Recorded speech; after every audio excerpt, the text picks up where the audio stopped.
So 2023 was big with ChatGPT. It started around the beginning of the year and really took off throughout the year. And I'm sure so many of you guys have implemented this into your business, whether it's writing captions for your social media, helping you write emails, helping you draft cover letters. But what I want to show you today is the Google version of ChatGPT and where I think it's going in 2024, and just doing a little screen comparison between Gemini, Google's version of this, and then ChatGPT. So Gemini is brought to you by Google's DeepMind. It is on Bard, which is their current system, so it looks a lot like ChatGPT, and it's going to have a lot of functionality. So there's going to be a lot of different things. So you can code on it. It can help you write code. It could actually identify images.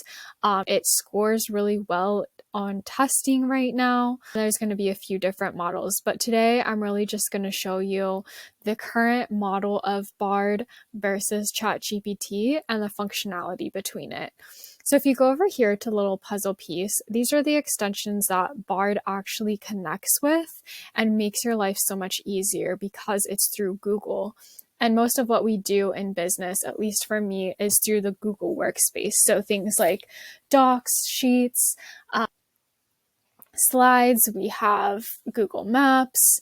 YouTube is also a part of Google. We have Google Flights, Google Hotels when you're planning travel, which happens a lot in business, especially if you're working remote and like to go to conferences or whatnot.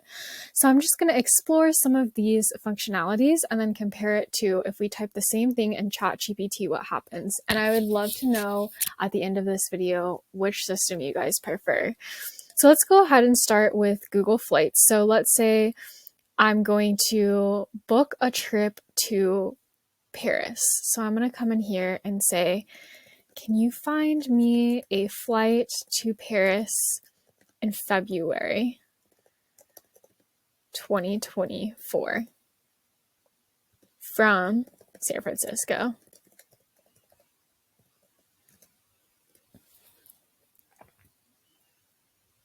And it's actually going to integrate, you'll see it, with Google Flights right now, and it's going to pull up real-time flight data.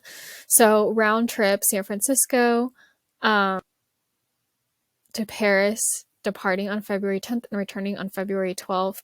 I don't know why it has to Buenos Aires, but okay. Wrong airport. Interesting. Paris.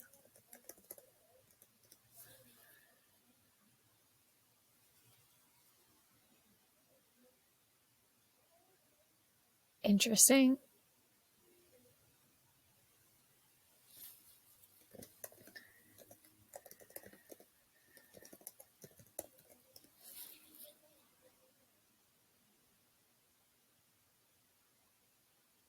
Okay, so as you can see, it doesn't necessarily get it right on the first try. Oh, I think it's because it's getting the wrong departure. So what I'm trying to say is San Francisco, California.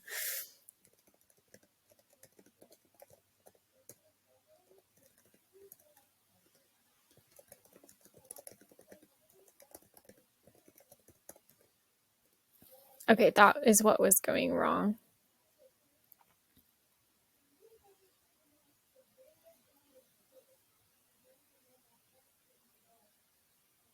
Okay, so it gave me Oakland, which is a nearby airport, and maybe that's actually cheaper.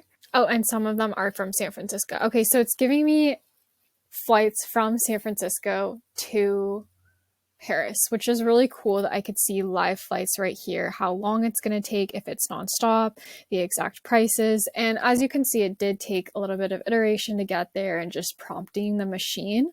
But once it got there, it's a really clean response.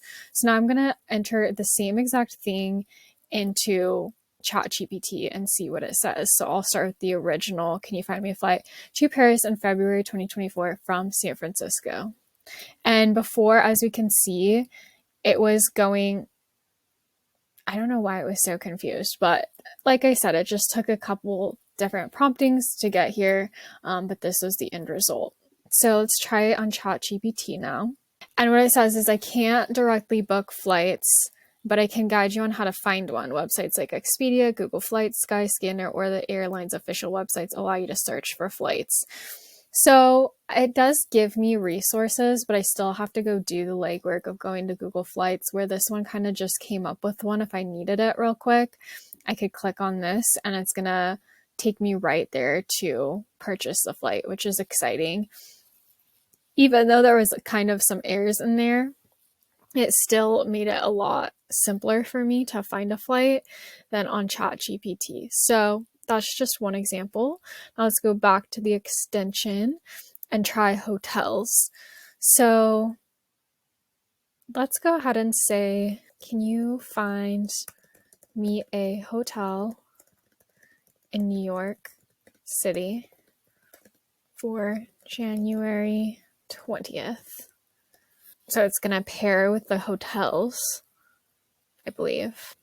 And it gives me some options with some hyperlinks. So if any of these sound good for me, I could click on it and then book. So if the Hyatt Grand Central, it'll give me an overview and I could click here to book. And I'm going to do the same thing on ChatGPT and see what it comes up with.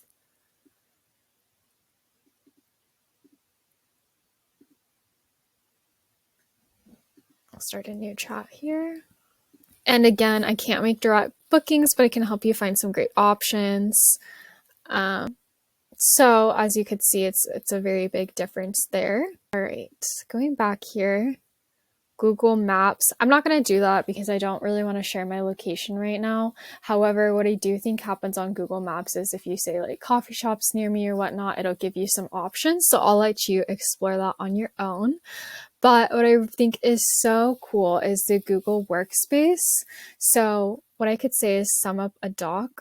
So it pulled up one of my resume from June of 2023, and let's go ahead and summarize it into a short paragraph personal statement. And I think this is really cool that it does have access to my documents. I think some people might be a little bit afraid of this, but let's see, I don't have a resume in 2023. Okay. Let's see. Can you summarize my last Google Doc for me?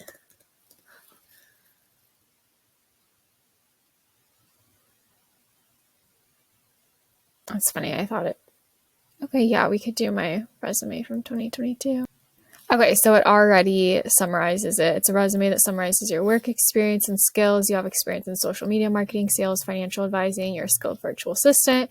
Have experience working with CEO studios. So that's one of the companies I listed on my resume. So I think that that's pretty good. I like that it could do that. If I had a specific document I wanted it to analyze, I could put it into Google Docs and then have it do that for me.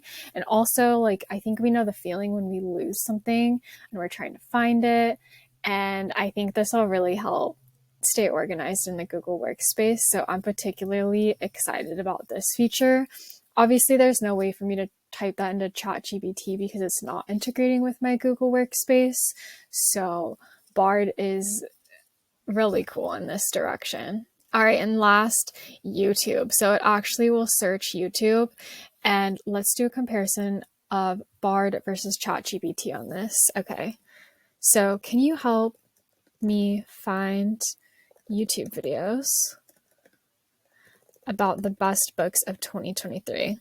And I'm going to copy this over to ChatGPT while it's searching. So like I said, Bard connects directly with YouTube. ChatGPT doesn't. And these are the free versions of both of these apps, in case I didn't make that clear to start with.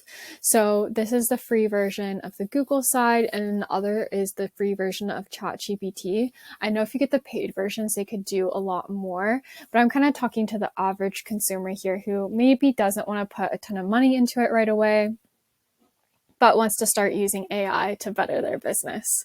Okay, so on Bard, it actually gives me hyperlinks to people who have these videos. It pulls one up so I could see it. Oh, a few up actually. And then ChatGPT, again, it kind of just prompts you to search YouTube. and it gives me some ideas. So I just wanted to show you a comparison between these two platforms. I'd love to know what you think. I think that there's tons of potential with Bard, especially as they work out the kinks in the system. But as we can see right now, it's integrating with Google Flights, Google Hotels, Google Maps, Google Workspaces, and YouTube. I think this is going to be key for creators, people who travel for business, those who use the Google Workspace a lot. It also connects with your Gmail. So if you are looking to send a certain email or search your inbox, I believe it will do that for you. Like you said, locate information. So I'm really excited to see where this goes in 2024. I do think my prediction is that this is going to overtake ChatGPT and be the kind of thing that people are using, especially if they are on the Google Workspace.